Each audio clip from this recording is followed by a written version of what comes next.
Passage 2.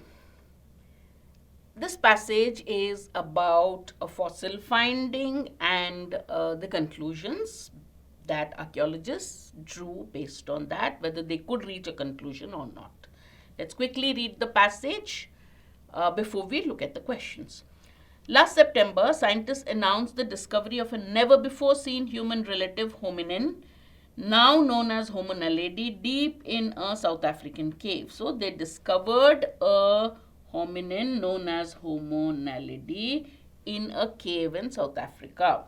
The site yielded more than 1500 bone fragments, an astonishing number in a field that celebrates the identification of a single tooth. So archaeologists, scientists are happy if they find one tooth, and they found 1500 bone fragments in that deep cave in South Africa. That rich fossil cache treasure revealed much about the creatures, yet it left one glaring question unanswered. So when you have so much evidence, you get a lot of facts. A lot of facts are revealed, but one question was left unanswered. When did Homo naledi live? When did this particular relative of human beings live? The date. All right? Scientists have no evidence for how old the fossils were. They don't know. They found fossils, but they cannot find out how old the fossils are. Without that information, it's very hard to know where the new species fits in the tangled family tree and to figure out its true meaning. So dating the fossil, finding out when it lived, its origins in terms of date is very important. To settle the debate, scientists turned to what was then the state of the art technique. Maybe now they have something much more modern, but at that time, which was, when was this, he said? Last September. Okay, all right. What was then the state of art for determining the age of a fossil?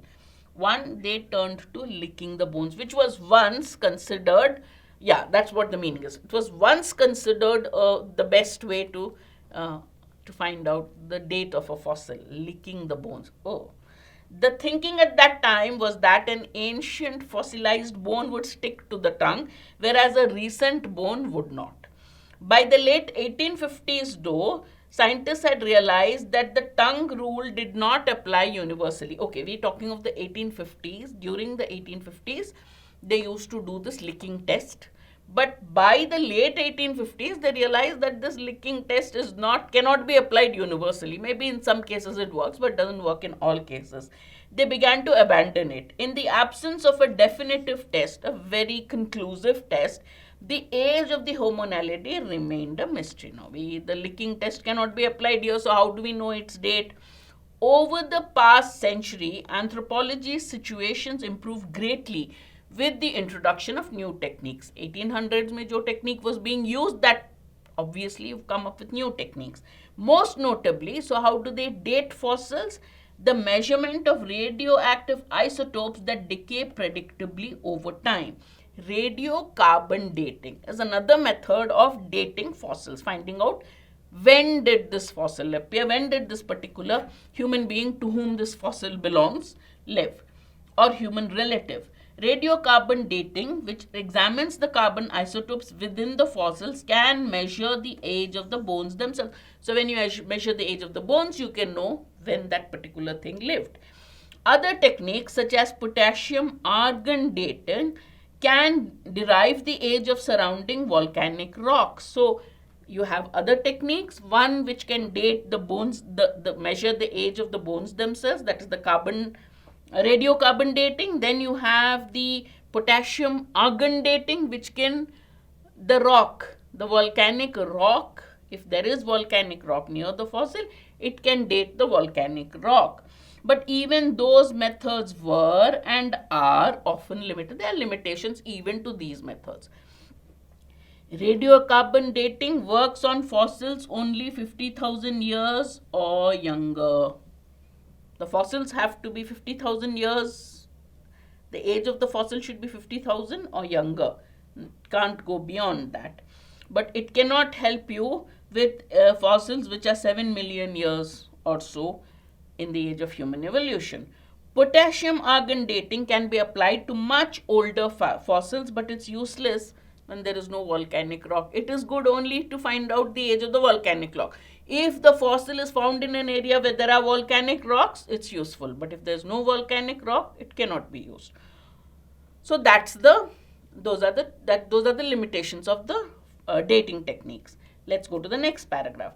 Although anthropologists no longer sport bones from their tongues, they no longer lick tongues to find out whether it's an old or young fossil, the controversy over homonality shows how much age uncertainty still gets in the way of understanding our evolutionary origin. Age certainty has to be there for us to understand our evolution. Age uncertainty hampers our understanding of our evolutionary origins. Within the dark chamber where Naledi was found, there were no convenient volcanic rocks.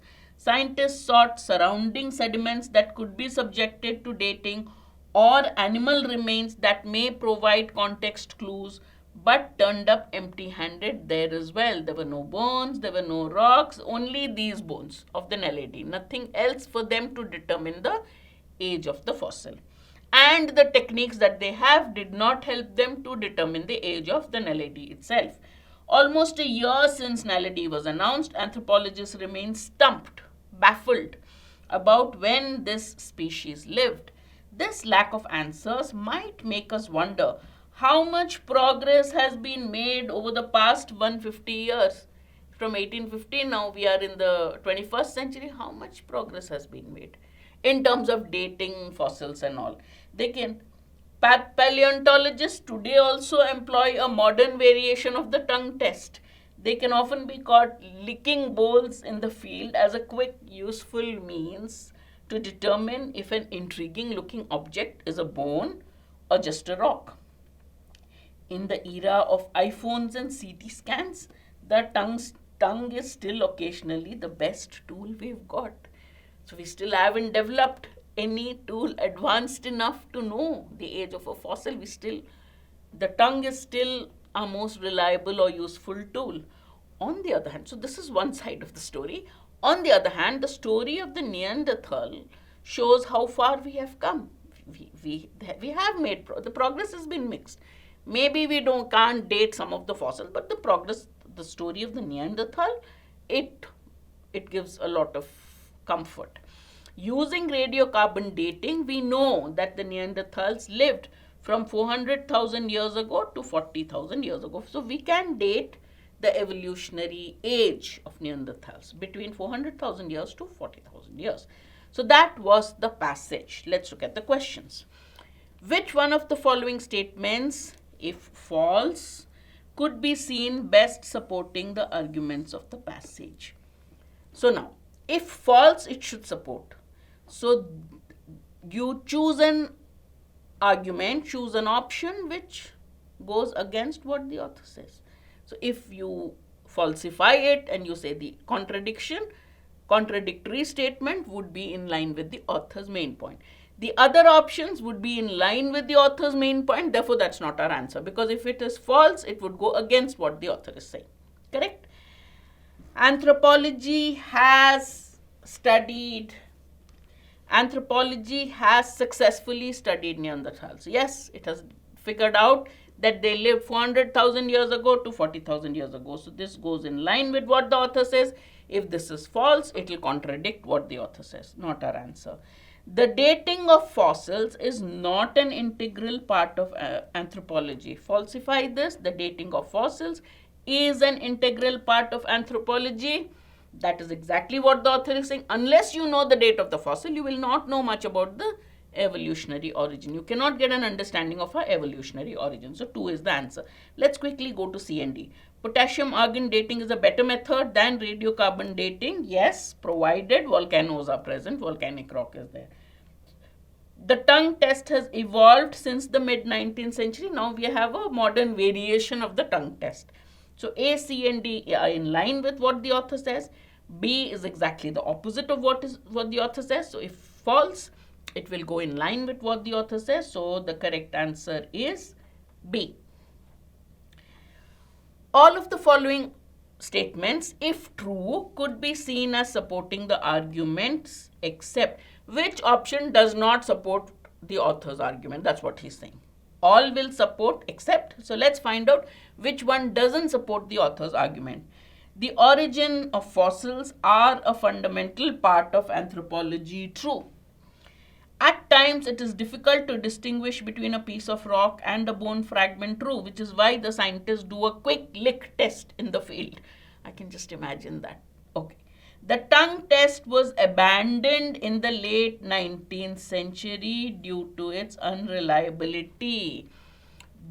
It cannot be universally applied, right? But even now, they are still using the tongue test. So, abandoned is not necessarily correct, right? It's still being used.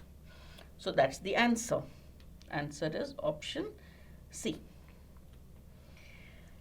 Based on the passage, we can infer that the author would be most supportive of which one of the following practices. What is the author's main argument? We've come a long way in anthropology, in paleontology, in studying the fossils and figuring out our evolutionary origins, but we still don't have a definitive test for dating fossils. There is the tongue test, which cannot be used always. Then there is the radiocarbon dating, which only can be applied to fossils of a certain period, 50,000 or younger, not more than that.